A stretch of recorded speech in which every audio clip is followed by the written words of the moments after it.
What up, and welcome to the Roundtable. I am your host, Brad Wakai, alongside my co-host, Tyson Gentry. What is going on, brother?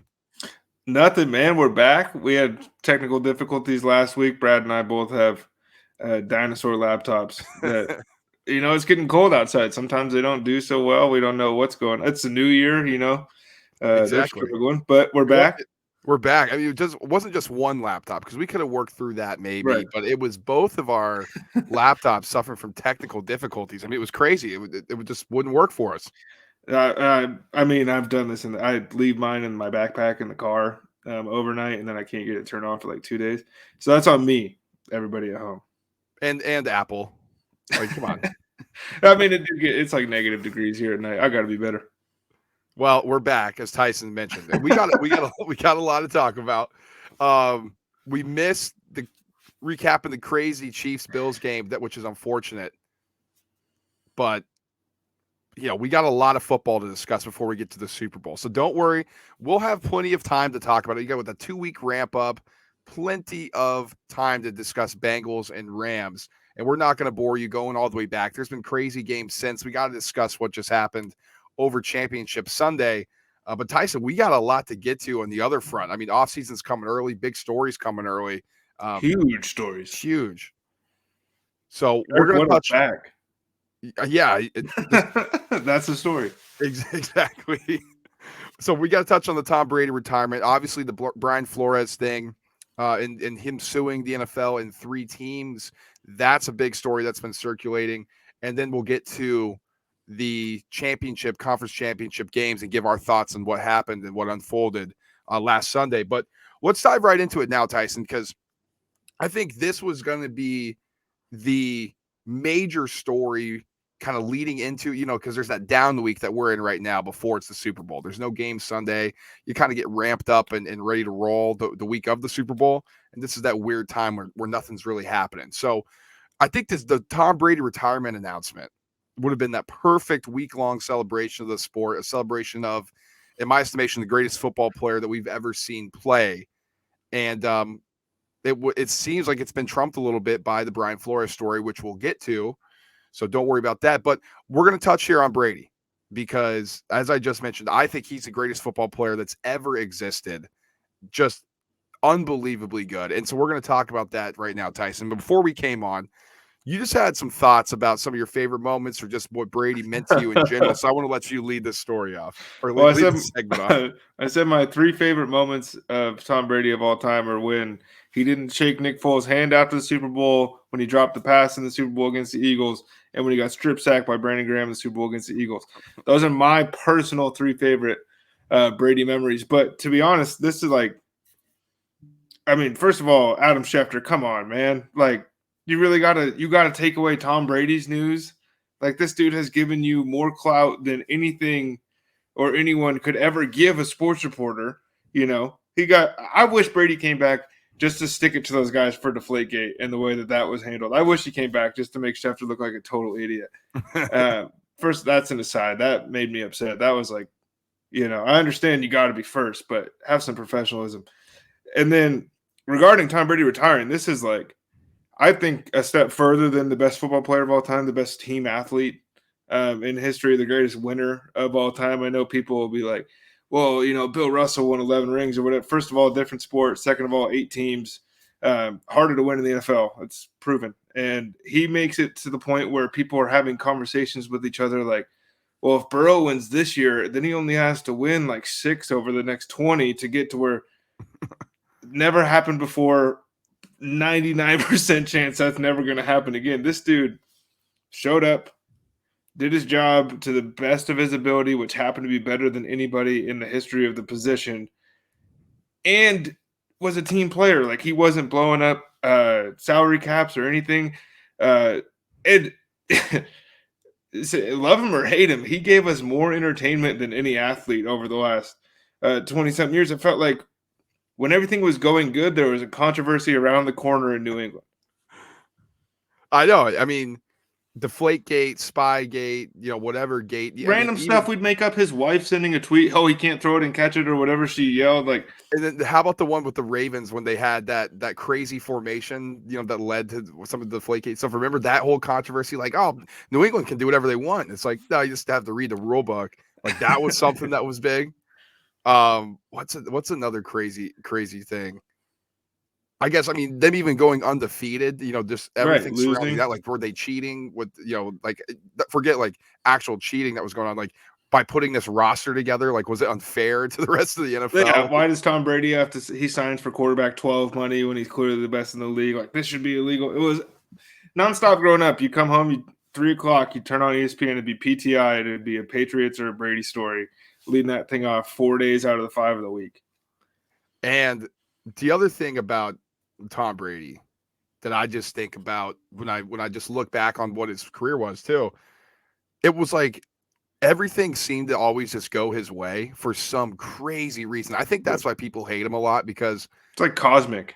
It was exactly, it was cosmic. Like he could have been, the chips were down. I mean, we saw on the biggest stage in Atlanta, against the Falcons, but constantly in regular season games, constantly in divisional rounds or championship rounds, or leading into to get to those games, he may be down like 21-0.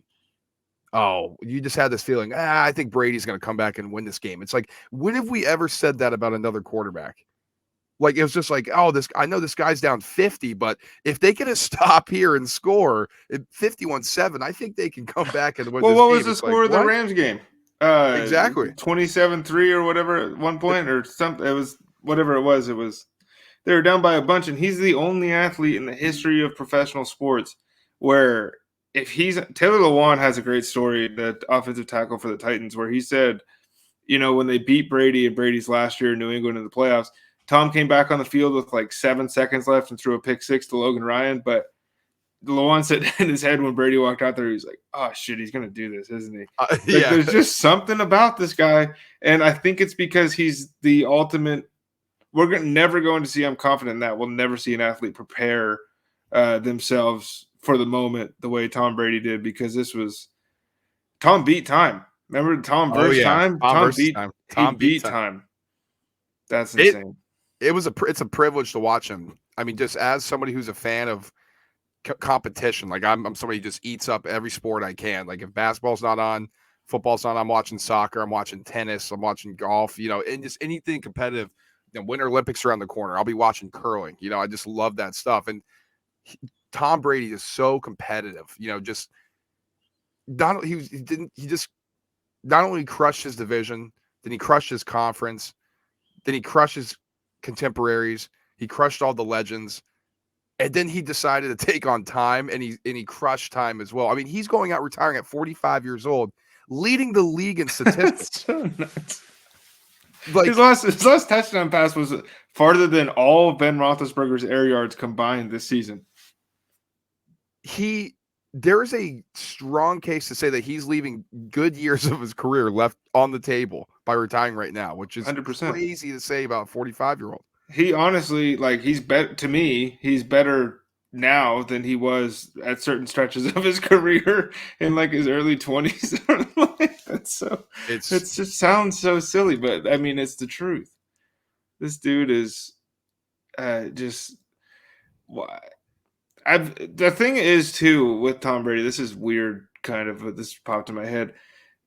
Like, with LeBron being so polarizing, love him or hate him, and there's no in between, and the haters always have something to say, and the people that love him always have something to back him up. With Tom Brady, it was like love him or hate him, and then he just won again, and then he just won again, and then he just won again, and then he switched teams, and people were like, oh, it was about give him just that one more little bit of and then he just won again. Yeah. And after a while, it was like, okay, what can you say? If he deflated the footballs, they still won by 40. Like, if he deflated the football, Aaron Rodgers came out in support of Deflategate. He's like, I deflate him too. We don't talk about that. Well, you know what? Because overinflates him. Because Rodgers won 1 Super Bowl. Yeah. Brady won 7. So after a while, it was just like, oh my God, like what do we have on this guy? And now, he has more Super Bowls than any franchise in the NFL. He has 7, and then the Patriots have 6, which are Belong to who? Belong to Brady. And then who else is it? Is it the Steelers with Steelers 6? have 5 or Steelers have 6. 5, Niners have 6, something like that. But he has more than all of them. It's insane. I mean, just the level of winning. And you mentioned it earlier. I mean, we talk about the great winners of all time. Obviously, Michael Jordan, Bill Russell. I mean, Michael Phelps. A great Tiger Woods, Jack Nicklaus. We're right on. I'm going to go beyond sports. He might be George Washington. I was thinking about that the other day. Like, if there was a draft of great leaders, like if you didn't know what you're going into, but you needed to pick like great leaders of his, like Tom Brady might be a first rounder. Because, I mean, just over and over, people were like, yeah, I'll go live in New England. It's not like he was playing in Cali or like Miami or whatever. They're like, no, yeah, I'm going to go live in New England. What? Like, that doesn't happen. Yeah, and you also play in like outdoors in the coldest temperature possible and in the snow. And your coach is an asshole. I'll take a pay cut. You can't celebrate. I mean, it's a special thing, man. And it's weird. I was talking, my nephew is just turned 10. And he was talking smack about Brady, and then it was like I'm doing the Michael Jordan fan thing where I'm like defending him, and it was just like this is so weird. There's going to be a generation, coming up one day that's not going to know to what extent how great he was, but these numbers, like, they might get touched. Some of them, by some, like if Josh Allen plays forever or Patrick Mahomes plays forever, but like these records are going to stand the test of time, more so than like when Drew Brees broke his records or Brett Favre or Peyton Manning. It was like, okay, I can easily see the heir apparent to that is in the league. Now it's like where somebody that's 25 has to play for 15 more seasons to get there. And I mean, I think that one day you're going to open up the history books and it's going to be we could have a Wilt Chamberlain thing on our hands where it's like, oh yeah, but Brady won 7. That's what he does. Wilt scored 100. That's like, don't put that in your head. Nobody else can do that. I think that's what we're going to get. I mean, I think that's where we're at now. I mean, just think of it. Like, if you look at the records, you're like, okay, so this guy played at a high level. Like, he started at 22 years old? Yeah. And then he played till he was 45. Like, we're probably never going to see that again. And then combine it with how many games he played in the postseason. I think somebody said he played 3 seasons worth of postseason games. It's like 47 or something like that. Yeah. Or 4, whatever the number. His winning percentage in the postseason is like, he didn't lose until like after he won 2 Super Bowls in the playoffs. Just remarkable stuff. Were you sad when he retired? When you got that news, were you sad or what was your feeling? I didn't feel like how I thought I was going to feel. I thought I was going to be, like good for him. Like he, it's because at a certain point, like it's, it's coming. You just don't know what year, but it was like, oh man, like after watching him play the Rams, it was like, okay, I'll do this for another season. Like Godwin's coming back, Evans, maybe they get a third. And I was like, oh, they're going to, like, Tom could win the Super Bowl next year. And then it was like, Tom Brady's retiring. And, I always kind of thought it'd be like, oh, thank God. But I kind of, low-key, the first thing I thought of was that he's overshadowing Ben Roethlisberger one last time. Yeah. But, I mean, I wasn't sad, I think. I was surprised. I was surprised that a 44-year-old professional athlete was calling it quits because he was so good. At his age, like first time, last time. That'll ever happen, I think. Yeah. I was sad. I mean, Tom Brady's my favorite football player ever, man. I mean, just he's the NFL to me, like I think the first Super Bowl I ever watched was his Super Bowl against the Rams when I was like 5. Yeah. And then I just saw him in his last game, at 25 years old. Like it's pretty crazy. It's been a hell of a ride, just a true pleasure to be able to watch him compete and win at a high level. And so I was sad. I'm not gonna lie. I felt upset. And I couldn't believe it. At what point do the Tom Brady stats turn into like peak Tiger Woods stats, where you look at him and you're just like world number 1? He's been, he'd need 220 more weeks to catch where Tiger's at, and then at a certain point, right, we're gonna get to the Tom stats, and like I think he won 193 more games than he lost in his career. And Drew Brees won 181 career games, and like Eli won like 125 career games, and like So he's above 500 by more than these other great quarterbacks, career wins. And it's stuff like that I don't know if we're ever going to be able to like contextualize just how dominant he was. It's hard to explain. It really is. It really is. And I'm watching the Tom Brady doc right now. Mm-hmm. It's just so good. What episode are you on? I think I'm on the third one right now, or the Okay. fourth. No, I'm on the fourth one. Yeah, that was my least favorite one. I think that's the 04 Eagles one, or is that the third one? No, that's the fourth one is the Eagles. Yeah, that was my least favorite one. That one hurt a little bit. I was tough as an Eagles fan, man. I mean, I was 8, I think. That was tough. 7, yeah. But 2017 was my favorite one. And that brings back the whole thing, is that I just spent 15 minutes talking about how great this guy was. I don't even fucking like him.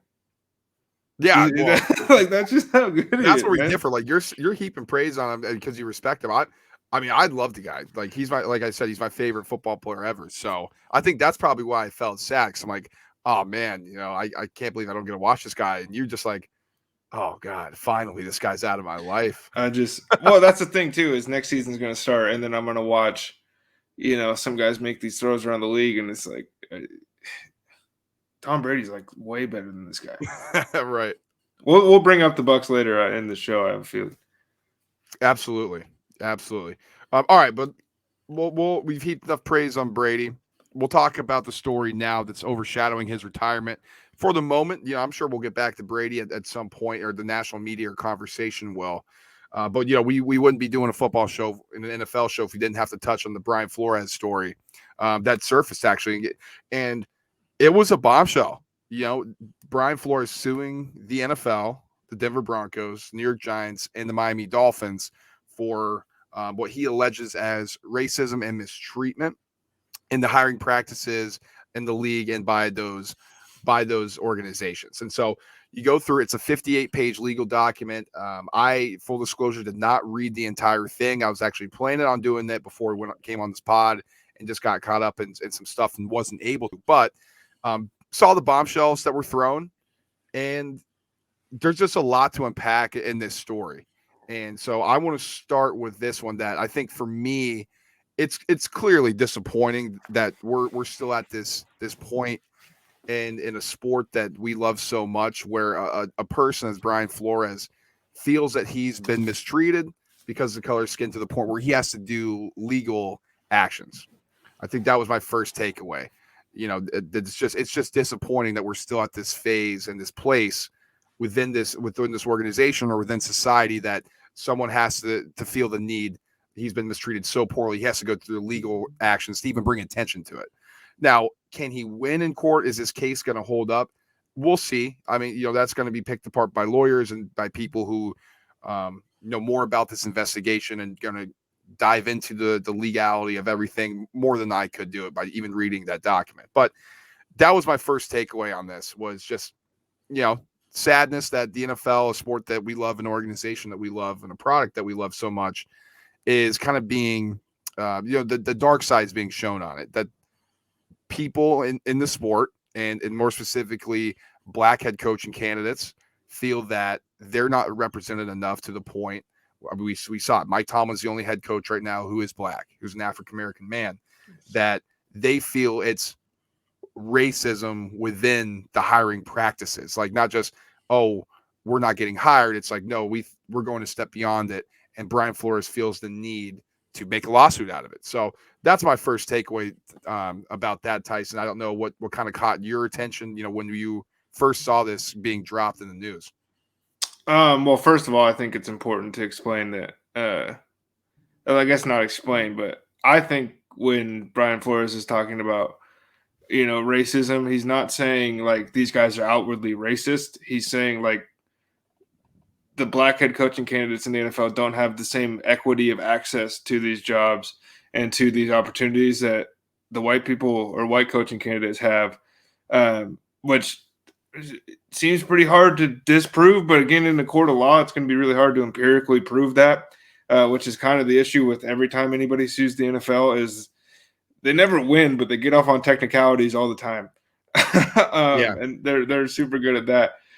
My biggest takeaway, I think, a lot of what you said, but the Stephen Ross, the allegations he has with Stephen Ross alleging to offering him $100,000 for every game the Dolphins lost in 2019, which was the year that started out as tank for Tua, right? That's when Flores first got the job. $100,000, $1.6 million to lose all your games. And then, like, I knew tanking was a thing, right? I mean, we all did, but I didn't know it was to the extent that I should have probably, but I didn't. I guess I didn't want to believe the owners were offering their head coach They're bribing him X amount of money to lose games after Hugh Jackson had said they were paying him to lose games in Cleveland. And I will say, people keep bringing up the Hugh Jackson talking point. Until he jumps on that class action lawsuit, he can sit down and be quiet, because put your money where your mouth is or shut up. Like, you either were really bad at your job or you were being paid and also were really bad at your job. It doesn't excuse the fact that you weren't very good. Well, his players are also speaking out now saying they're refuting Hugh Jackson. That's a quick aside, but so that's a whole mess in itself. Right. Well, I have an issue. I take issue with somebody like that in any circumstance trying to ride the coattails of something else to get their name just back out in there, even though they have no intention of like supporting.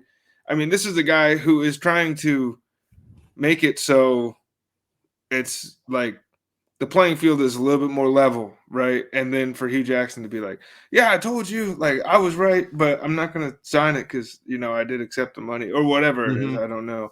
But for me, that was huge. And then it's pretty admirable, to be honest with you, whether he's telling whether he's going to win or not, the fact that he just relatively, very easily could have been blackballed from the NFL just for speaking his truth is, I think, pretty cool. And I wouldn't be so quick to jump to that conclusion. I think there's probably an owner out there right now that's paying attention to the league and seeing all these dudes that are like loving what Brian Flores is doing as far as players go. But he very realistically could have just risked his career standing up for what he believes in. Yeah, exactly. I think that's well said too. In terms of this is a touchy subject within any organization, especially within one that, or any business, especially one that's private and is a good old boys club, for lack of a better term, that the NFL. It's like, to be an owner, you have to be approved by the other owners to come in, and they have to sign off on anything going on. So you're right. I mean, for Brian Flores to stick his neck out there and say, okay, this could cost me my career. He's being interviewed as we speak right now by other organizations. That is very admirable. I mean, whether it's proven in the court of law or not, for him to say, I feel like I've been mistreated to the point, and the other black coach has been mistreated to the point where enough's enough. I'm going to be the person who's going to speak out about this and put my career on the line for it. Whatever you think about Brian Flores or the lawsuit in general, I think that's admirable of him. Now, just real quickly, for those who don't really know what we're talking about and what's going on here, the other bombshell that came out about this is Bill Belichick. So mainly stemmed from the fact that Brian Flores interviewed with the Giants. He really wanted this job. He's from Brooklyn. So Giants was his number one destination. That's the job he really wanted. He got a text from Bill Belichick congratulating him on receiving an offer from the Giants. And Brian Flores is like, oh, I interview Thursday. And then he kind of puts the puzzle pieces together. He goes, Coach, are you texting Brian Flores or Brian Daboll? And Bill Belichick goes, oh, I fucked up. That's so funny. My bad. And then Daboll. he said BB at the end, like putting it. That was the end of the conversation. He wasn't talking anymore. He just And what do you give a 70-year-old man a cell phone, right? And then you say, go congratulate your buddy. This is what you get. And it's awesome. It's a smoking gun. And the fact I think the Giants may be in trouble here just in regards to the Rooney Rule itself, which has been upgraded and to the point where you need to interview 2 minority candidates in person. Now, what's coming out of this is that the job was offered to Brian Daboll over the initial Zoom call that they had with him. And then they brought in their minority candidates to interview in person, not even thinking about hiring them, just to meet this requirement. Check the box that they had to say, hey, no, we interviewed the minority candidates that were required. And so basically, what Brian Flores is upset about is like, okay, you just used me as a token interview. It's pretty ridiculous. You wasted my time. You violated the law of the NFL, like the Rooney Rule law. Basically just said, oh, this is crap. We're going to go around it. And I agree with them from that standpoint of that itself. I think that's bullshit from the Giants. I mean, there's a rule in place for a reason. I think you should honor it, whether or not Brian Flores was going to be your guy or not. I think every person who is interviewed should be legitimately interviewed. Like I don't from my perspective, if I'm going to be interviewing somebody, I don't understand why you just bring somebody in for some bullshit interview. Like it seems like a waste of time on everybody's part. So that's just one thing. If I'd be ticked off too, I'd be annoyed by that for sure.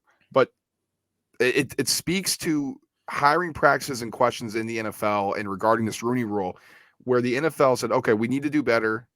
We want to increase the requirement to meet this Rooney Rule by interviewing other minority candidates. And these teams are still working around it. And they don't find the value in it. And there's going to be legitimate questions about, is the Rooney Rule there as a token from the NFL? Are these teams taking it seriously? How are these hiring practices? Can we do anything about it? I think this shines a light on the fact that there needs to be some more tweaks in terms of what these teams do when they hire. 100%. I think, if you look at the Rooney Rule specifically, there is less black head coaches in the NFL right now than there was when the rule was instituted. Doesn't work then if the whole point of the rule was to promote hiring minority candidates, and there's less, 10, 15, however many years on from when you made the rule, change the rule, because obviously now the rule isn't working. It's just basically lending itself to these sham interviews. I think Major League Baseball they had 2 black managers, I think, and a handful of other minority managers. And their population of like black players is like 8%. Like, what are they doing over there that's working better than what you're doing over here in a sport that is, played and coached by black people for the most, like at a high level? Like, these aren't, you're not going to get the former players all the time. And that's the argument people use. It's like, well, they need to do this and that. It's just about the fact, like, why is Mike Tomlin the only one? Why was Brian Flores fired for being good at his job when his boss was actively trying to sabotage him, taking people he didn't want and branding him as a guy he doesn't want to work with almost right off the rip because he says he doesn't want to lose? Like, did you even interview this guy? Do you have any knowledge about who Brian Flores is before he gets in the door for you to offer him something like this? That to me is like, we just did it, we're going to tank and then maybe we'll just can this guy. They win enough games and it's like, oh, I got to keep him. And then they start 1-7 or whatever. And, oh, he's definitely getting axed. Rip off 7 in a row. And it's like, oh, God damn it. Right. How am I going to get rid of this guy? Trying to get him to tank to talk to Tom, or not tank, but try to get him to tamper to talk to Tom Brady or prominent quarterback, as it says in the lawsuit there. It's Tom Brady, though. Yeah. Apparently. It's been confirmed. What prominent quarterback in 2019 has the ability to go to a yacht club in Miami and just like, that's Tom Brady. What are we talking about? But like, to say no to that you're upset that you hired a guy with integrity, so you fire him. And then when he turns around and is like, that's not cool. Everybody, the NFL, like 3 hours afterwards was like, we categorically deny all these, not even we're going to look at it. This is what they do. They're going to say, there's no way this is going to happen. Dan Snyder's going to get a leaked story about him in 2 months. So there's going to be some more Gruden emails that come out. This is going to be shoved to the side. And in 4 years, we're going to be like, there's going to be another op-ed piece about why the NFL, like, why doesn't the NFL have more black head coaches? And it's just going to repeat because, look, and the only way this changes, and this is completely off what I was just saying, but if Roger Goodell wants to go down as the guy that railroaded Colin Kaepernick and Brian Flores out of the NFL, then he can. But he has an opportunity to change, that part of his career, which I'm sure he doesn't necessarily enjoy being known as that. That's the most significant thing that's happened in his time. That's an interesting point. That's definitely interesting. I mean, it's for the NFL to immediately just come out and say It's a there's no joke. way you can investigate. That's just such a bad look. I mean, you have a prominent head coach in Brian Flores has he been Bill Belichick successful? No. Was He he a didn't even really hardly good get a coach? shot. But I mean, he was a really good coach. Was he Mike Tomlin? No. Was he just name some really good coaches or really kind of legendary coaches, Hall of Fame coaches? No, but he was working his way there. And now we see that was a toxic situation from the beginning.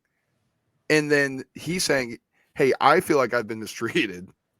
I'm trying to blow the whistle on this thing, and not only for me, for other black coaches, African American coaches who have come to me and said similar things that happened to him, and for the NFL to say, whoa, not to say, let me take a step back here. We'll investigate. We'll try to get to the bottom of this. I mean, we've been trying to get African American coaches and minority coaches involved. That's why we came up with the Rooney Rule, and that's why we wanted to increase it and incentives for hiring executives as well. They could have legitimately, whether they said it or not or actually meant it, that's one thing. But for them just immediately just like this is not true at all. I mean, that's just that's so tone deaf and not appropriate from a business like the NFL. I mean, it's just truly mind-boggling that they would do that. It is appropriate for the NFL though, because that's the most on-brand NFL. Like they're Fair. by far the most unaware of the way they come off, I think, of any like major brand in America, not like sporting league, but they do shit every year where it's like, how are they going to get away with this? And then it's just like they just flip everybody the bird and go back to being the NFL. And then 3 weeks later, we're like, oh man, like the Bengals are on a tear. It's because they control. Like we don't, ultimately, I think that they're going to get away with it as long as it's going to take like a huge amount of people putting their name on this thing with Brian Flores or this like. I don't know if it'll ever change, which is the sad part. And this is what we talked about when the Gruden emails got leaked too. And I think you and I had the conversation where it was like, so they're investigating Dan Snyder. Dan Snyder stuff's going on, and then like John Gruden emails are leaked and gets fired. Like they have control over like all this. Like they're not to put the tinfoil hat in, but like these guys are really good at what they do, and they don't care about how any of us feel about it because they're just going to keep getting away with it. Yeah, I mean, are you going to turn off the TV on Sunday? I mean, honestly, I'm not telling anybody to boycott. I mean, if you feel so strongly you want to boycott, I'm not telling you not to. I'm not telling you to. Like everybody has their own personal I'm relationship watching the with Super the Bowl, NFL. and I'm upset about this situation. Exactly. Like I'm not going to stop watching NFL, and I don't think that makes me a hypocrite. I think it makes me want the organization to do better. I mean, other people can think what they want. That's fine with me. But all around, I mean, kind of put a bow on it. Obviously, there's going to be more details to come out. It's going to be something that I think is going to be a big storyline throughout the summer. But to put it very simply, it's just another disappointing story, another upsetting story about another minority coach feeling that he's been mistreated in a league that is controlled by white owners and has a lot of black players. I mean, that's just the simple reality of it. And instead of the NFL saying, "Hey, we want to work to make it so nobody feels that way," they just shut it down and basically say, "This toe the company line," because that's how it works around here. Yeah, I mean, and if you think back to like David Coley, he got canned, and it was like we all thought he was going to get fired before the year, but then it was like, oh, the Texans won 4 games or whatever. You're right. Good job. He gets canned. Steve Wilkes is around for a year. Anthony Lynn gets a cup of coffee. Like these guys, they don't get second chances. Todd Bowles has been a pretty good defensive coordinator here for the last couple of years and hasn't even really gotten interviews for jobs. Like these guys don't get second chances the way that Mike Mularkey gets to be the OC for every team in the NFL, and like Todd Haley gets to bounce around. So it's a one and done thing for some of these guys, and for others, it's like, man, I'll get the next one. It's certainly going to be something to keep an eye on. Just as anybody who's a fan of the NFL, nobody wants to follow the story. So a lot more information that'll come out of that. But Tyson, we'll move back into on-field stuff. Let's talk about the AFC Championship game. And the major story here was, in my opinion, and I think, and really kind of everybody's opinion, was just how shockingly the Chiefs collapsed in that game. I mean, for them to look that dominant in the first half, the offense to look that good, the Patrick Mahomes look that dominant, and to come out of that halftime tunnel, it was like Space Jam. Like they lost their powers in the locker room. It was crazy. That was first of all, that was a pretty good comparison there. That's what it felt like. And then there was just a lot of. It felt almost like that's what they wanted. Like they played so bad, it was almost like it was. Well, when Mahomes was running for his life with 30 seconds left, it was like, oh, did they just do this whole thing so he can go down and score? It Right. felt scripted, is how bad they were. I guess is what I was trying to say. They were on fire. I think they thought that it was going to be easy the entire game, the way they were rolling, and then lack of adjustments and honestly lack of a third weapon on offense cost them a trip to the Super Bowl at least and potentially another ring. But I think that's one thing they have to look at really hard in the offseason is, okay, so if Kelsey is being doubled and Tyreek's being bracketed, who the hell are we supposed to give the ball to? Because it can't be Jerick McKinnon or Clyde Edwards-Helaire, quite frankly. He's my boy, but he has not been playing very well in his NFL career to this point. They need that extra weapon because that was bad. Andy being Andy for the entire world to see one more time. That was bad, especially that play call at the end of the first half there. Well, how do you make that? I mean, kick the field goal first of all, but how do you make that throw for Patrick Mahomes? That's what it's just a double-edged thing, and those guys are, when it's good, it's really good, and when it's bad, it is like mind-boggling how these two could do something so stupid. And they're tied at the hip, and in the first half, it was like these guys are going to put 100 on whoever they play in the Super Bowl. It's over. And then the second half was like these guys are going to be picking Aiden Hutchinson first overall, and they're going to, couldn't beat modern day. They were bad. I mean, Mahomes, I think, was 99 QBR in the first half and 1.4 in the second. He was bad, dude. I mean, and that interception onto the ball, OT. The interception OT, just forcing a shot down the sideline. And here's the thing, though, that I'm kind of happy that it happened, though. I'm not gonna lie, because I had to listen to all these morons who just like, we talked about the Brady hate, the start in some capacity. Listen to all these morons bloviate after the beating the Bills about how Mahomes is already the best quarterback ever. The dude's won 1 Super Bowl. The dude's played for 5 years. I mean, let's get a grip here, people. Like Tom Brady, who just won last year, has 7 of these things. Like Mahomes isn't even coming close to sniffing that. Like, let's take our foot off the gas for a little bit, calling this guy the greatest ever. What did we say in the preview for that Bills-Chiefs game? Do you remember? Said that the national media is going to tell you all week long that this is the real AFC title game. And that's why that Mahomes, being the greatest of all time, because he was supposed to be going to his 3rd Super Bowl in a row. And then they lost, and now we're all trying to pick up the pieces where this was written all season long. This team was Jekyll and Hyde all season, and, they were bad at the wrong time. And sometimes throughout the year, they were really bad. And for them to do that in the playoffs, it's a little surprising because of the pedigree, but you can't pretend you're shocked. They were showing you this team lived inside the Kansas City Chiefs offense all year. Yeah, there was something within them that they hadn't done it for a while, and something's going to pop up. It just felt like they were peaking at the right time, though. Yeah. Like, okay, they figured it out. Boom, boom, boom, boom, boom. Up there in the Super Bowl again. It just felt like one of those things. And then for a half, it looked like it. And then they just completely fell apart. Like, I mean, here's the other thing, too, that jumped out to me. Mahomes lost complete confidence in himself. Like, sometimes when you see quarterbacks, they lose faith in the offense, they lose faith in the scheme. The defense kind of confuses them a little bit. Or, what Rodgers does, he loses faith in receivers. I'm just not going to throw him the ball. Mahomes lost faith in himself. Dude, let it rip. Like, all we heard and all we've seen is how great your arm is.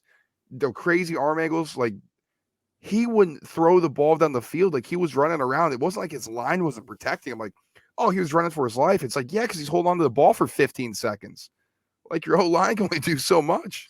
I think the Bengals under the radar did probably the most important thing to cause that, though, which was changing from rushing four to rushing three in the second half, dropping an extra guy into coverage because on a lot of those plays, guys just weren't open. And he turned nothing into something a handful of times, especially on that last drive where it felt like they were going to go down, score a touchdown, and this whole drama wasn't going to matter. But for it to hit overtime and him to immediately go into hero ball mode, not even like running the ball, just get a first down. He was like, I'm getting all this right now. And I think that's, been at least, especially that's been like your main critique, I feel like, of Patrick Mahomes over the last couple seasons. If they would have won it, as soon as they won that coin toss, if they would have won. Doesn't that feel good, though? Oh, it feels great that they lost that because it should have been the Bills. And it should have been the Bills, Bengals, and the Chiefs could have been home a lot sooner. So I wouldn't have to have a heart attack of maybe I got to hear about the Mahomes idiocy for 2 more weeks of this. But you got about 20 more years, my friend. Well, if he earns it, he earns it. But we're way premature, and that's the stuff that drives me nuts. But if they would have won on another coin flip, I would have flown to the NFL. Well, I guess I would have just driven since it's in New York now. Yeah. Well, no, maybe I would have had to fly because I think it's out in LA now. So I would have flown immediately and just started hammering the competition committee's door, all of them, just demanding. They would have been like, "Hey, we're closed. It's Sunday. We're not open." Well, I'm staking it out in the lobby. I'm telling the secretary. I'm telling whoever that I'm going to be there first thing tomorrow. Like, where do they go from here? The Chiefs? Yeah. Well, they got a lot of questions, man. I mean, they're going to start paying Patrick Mahomes $40+ million a year, and we've seen what that does to teams. It hamstrings them. Now, we say they need a third weapon. Well, Kelsey's only getting older, and yeah, Tyreek Hill's really good. He's never been like majorly injured, and I'm not wishing it upon him at all. Like, I don't want to see. I love watching Tyreek Hill play. He's just so fast. Never seen anything like that in my life. It's just the way it goes in the NFL for receivers, man. Like, there's a big one out there coming probably. And so what happens there, especially when you're hamstrung on $40 million, you can't go get a luxury player. You have to hit in the draft. Like, you have to. And the other thing too is like they just had the ability and the flexibility to. Okay, where are we lacking? Okay, let's go get big-time players in the secondary. Okay, let's go get a pass rush. We'll just pay a premium. They're not going to have that luxury anymore. Like, they're going to be really, really tight in that salary cap. They're going to have to do a really good job in the draft, and that's tough when you're relying on drafting young players, especially with a quarterback like Mahomes, who, he kind of built his way up with these guys he's got right now, with this group he has now. I don't know. It's not saying that they can't do it. I just think there's actually more questions in Kansas City than people want to think about. Because like, oh, okay, they'll just be really good next year again. They're going to get to a point where that salary starts hitting for Mahomes, and they're going to have to make major decisions on both sides of the ball. I think that they're pretty close to entering into like 2014-15 Green Bay Packers territory. I was literally thinking that exact blueprint where like everything went right. They won one. This Chiefs team has sustained kind of that level for longer, but people are catching them and figuring out how to play them in real time now. Whereas the last couple of years, like we talk about, how the Bucs dominated them. It's because they saw them before, and then they also had a couple weeks to prepare for the game in the Super Bowl. Before, like, you were lucky to maybe get it on a week. Now the Bengals did it to them in real time. Yeah. Like, in game. This is unprecedented in this mini dynasty, if you want to call it that, I guess. No. Yeah, it's not a dynasty, but the Chiefs' best era, I guess we can call it that. But I just think, I think Noah Gray, the tight end they drafted from Duke last year, I think he's a really good player. And I think that he'll be ready to play when it's his time to play. But to think you're going to replace Travis Kelce is ridiculous. Although I thought them replacing Tony Gonzalez at any point was also ridiculous. So maybe it's just a thing in Kansas City. But to replace him is really hard to fathom. That's probably not going to happen. And then you mentioned Tyreek, and I just wanted to point out that there's never been a player with his kind of archetype that has sustained success, for until he's 33, 34 years old. If Tyreek Hill can stay healthy and that fast for that long, that would be absolutely incredible. But the truth of the matter is that he's a good route runner and all that stuff, but he's mainly just ridiculously fast and quick, and you can't do anything about it. He's still short. If his vertical goes, that's a huge part of their offense right there they're missing. And then, like you hit the nail on the head too on the defensive side of the ball, but I just think, like, how long can Andy keep doing this? Because when he goes, I mean, what the hell are we – like, this is a whole different conversation. Oh. This isn't, like, can they get back to the Super Bowl? This is, like, who out there – everybody's going to want the job, but it's like who's not going to mess it up. Exactly. And then let's not forget, you got a good division there. It's good, yeah, and if Denver gets a quarterback, it's going to get really good. If Denver gets a quarterback, I mean, you got Josh McDaniels taking over the Raiders job. We'll see how that goes, but that's a big-time name and a GM that's a big boy hire for the Raiders. I mean, they look like they're okay. We're in Vegas. It's time to be it's time to be big boys, and they made some big-time hires. So it's going to be a tough division. I mean, that's a good point on Andy Reid. Like, how much left does he have in the gas tank? Because, like you said, man, he ain't around for that whole Patrick Mahomes contract, I don't think. No, I mean, if he is, then, like, it's Andy versus time. There's no chance. How we figured out he's like 68 or whatever. Andy versus time. But yeah, he's probably gone.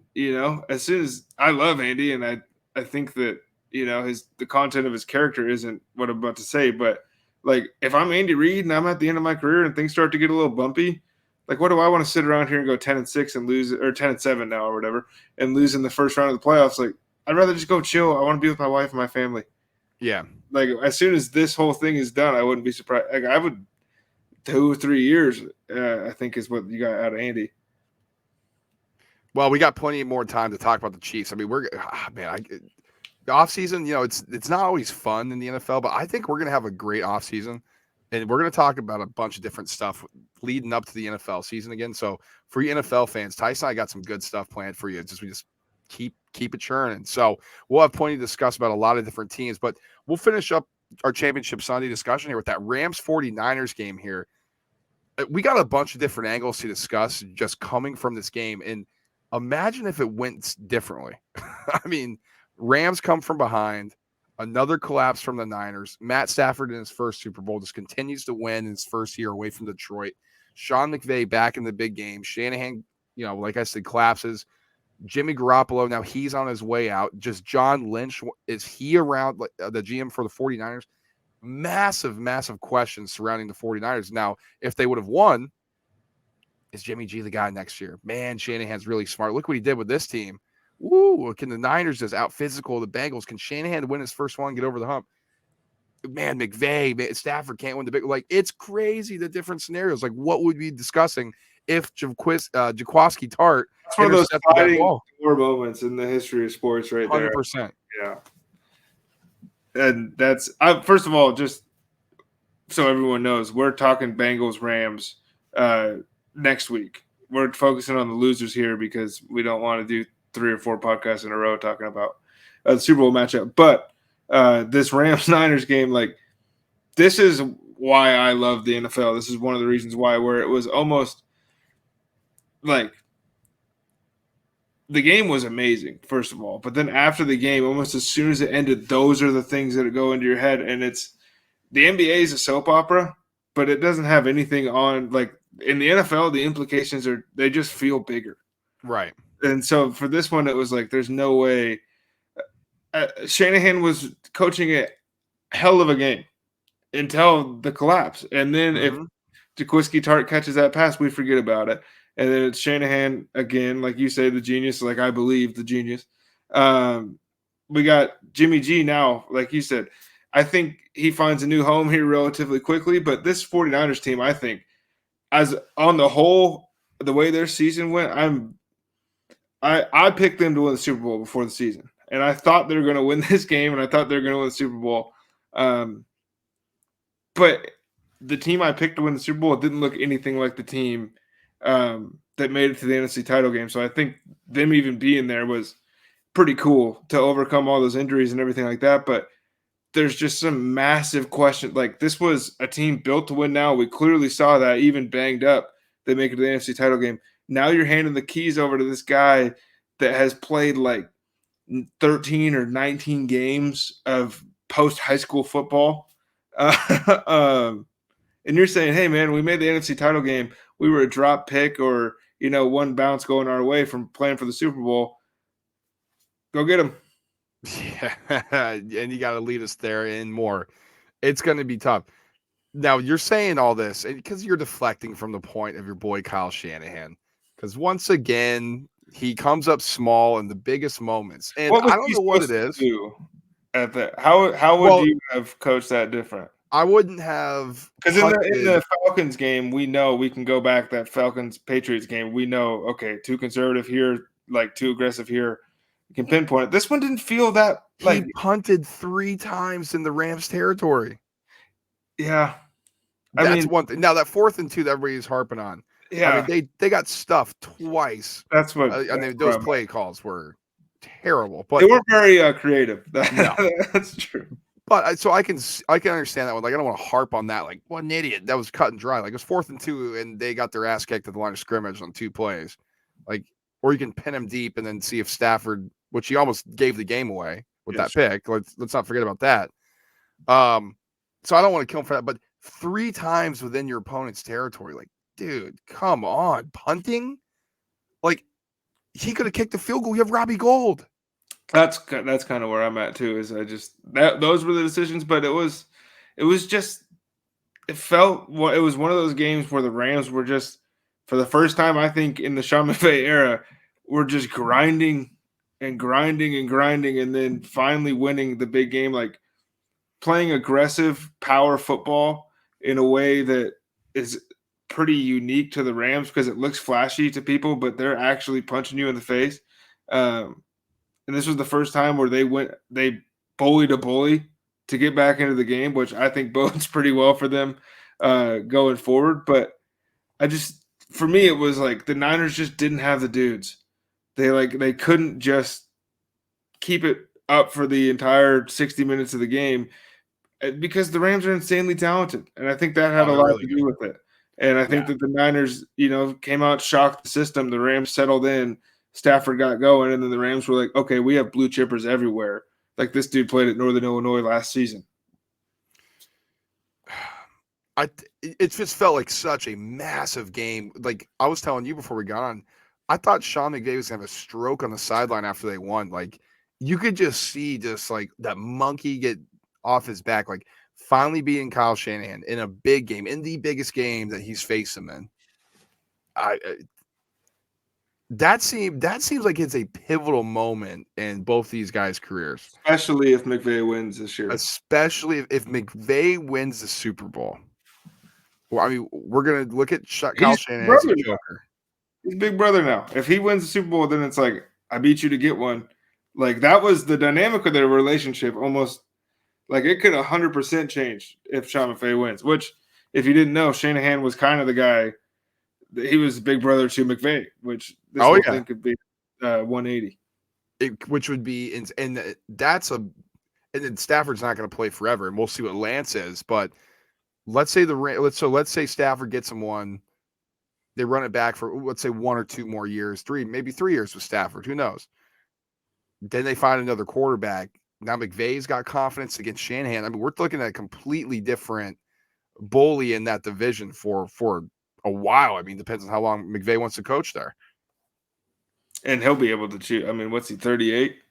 Something like that. Yeah. Like he'll be able to choose however long he wants to coach. I think that the most important question with the 49ers, to change gears a little bit from the McVay-Shanahan deal, is are you going to be – and this is my favorite question when it comes to these kind of scenarios – are you going to be the franchise that does right by your guy, or are you going to extract the most that you can? Because Jimmy G has been to a Super Bowl, won a lot of games, kept his head down and shut up and grinded when they drafted Trey Lance. Really, the biggest thing that Jimmy's been in the media for was when he was hanging out with that porn star when he first got to San Right. Francisco. And that was like, Yeah. who cares? And so now do you send this guy to Pittsburgh, which would be my preferred destination for him, or my favorite one that I don't see happening, but how funny would it be if he was Tom Brady's replacement in Tampa? I was gonna say that Tampa that'd be a Oh, storybook. Talk about soap opera. My God. so funny. But like it's like teams like that, or are you gonna take a call from the Panthers who maybe aren't built to win now, but they're gonna offer you more or something like that. There are teams out there that need quarterbacks, but overall aren't going to win games. Where Jimmy wants to go somewhere, he said, to win. And then on top of that, like, are you sure? I'm a huge Trey Lance fan, but you've had him in the building now for a year. Are you sure that this guy can get you as far as that guy has gotten you? Because healthy, you're probably good enough to play in the Super Bowl. Maybe not win the Super Bowl, but healthy, this Niners team is probably good enough to play in the Super Bowl.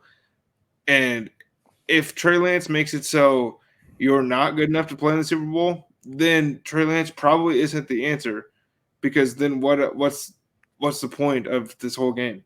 And then what did you trade 3 first-round picks for to move up and get him? Sunken cost fallacy, though. They'll never, if Trey Lance is the guy, they'll never move on, because that's three first sunk. Right. I mean, and then it doesn't matter. Like, you could give up 10 firsts for, if you had Aaron Rodgers, you would give up your first-round draft pick for as long as he's in the league. Like, that's how valuable these guys are, honestly. What does that work out to? So the Rams got Ramsey, right, for 2 firsts? Yeah. And then they traded a first for somebody else, didn't they? Was it Beckham? Or did they they traded a couple more firsts for Stafford. But basically, the Rams got like Stafford and Ramsey for like 75% of what it took to get Trey Lance. We don't even know if he's good. And I think we'll have a conversation on the team building aspect of that. But everything going on in the NFL right now, like, the ramifications could be massive, and people aren't talking about it. Just thinking about it, like, obviously when we were watching the game, I was like, man, this is great. I can't believe it. McVay won it.